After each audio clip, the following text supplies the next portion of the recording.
తిరుమల శ్రీ వెంకటేశ్వర స్వామి వారి పుణ్యక్షేత్రంలో ఉన్న అనేక పవిత్ర తీర్థాల్లో ఒక అత్యంత ప్రముఖమైన తీర్థం పాప వినాశనం.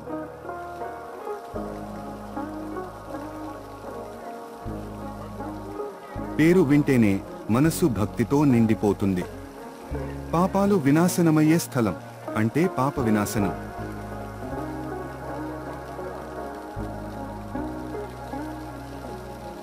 ఈ పవిత్ర తీర్థం తిరుమల ప్రధానాలయం నుండి సుమారు 5 కిలోమీటర్ల దూరంలో ఉంది.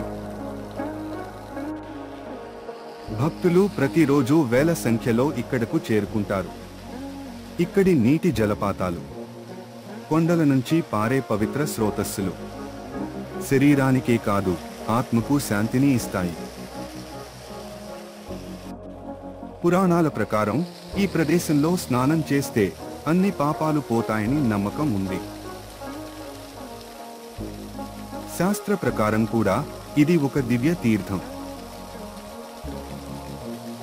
అష్టాక్షరి మంత్రం జపిస్తూ ఇక్కడ స్నానం చేస్తే 7 జన్మల పాపాలు క్షమించబడతాయని విశ్వసించబడుతోంది.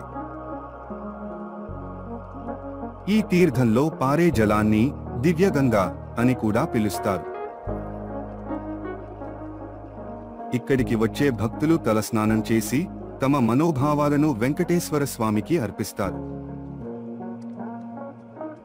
పాపాలు పోతాయని నమ్మకంతో ఏకాగ్రతతో ఈ తీర్థంలో వాళ్ళు స్నానం చేస్తారు.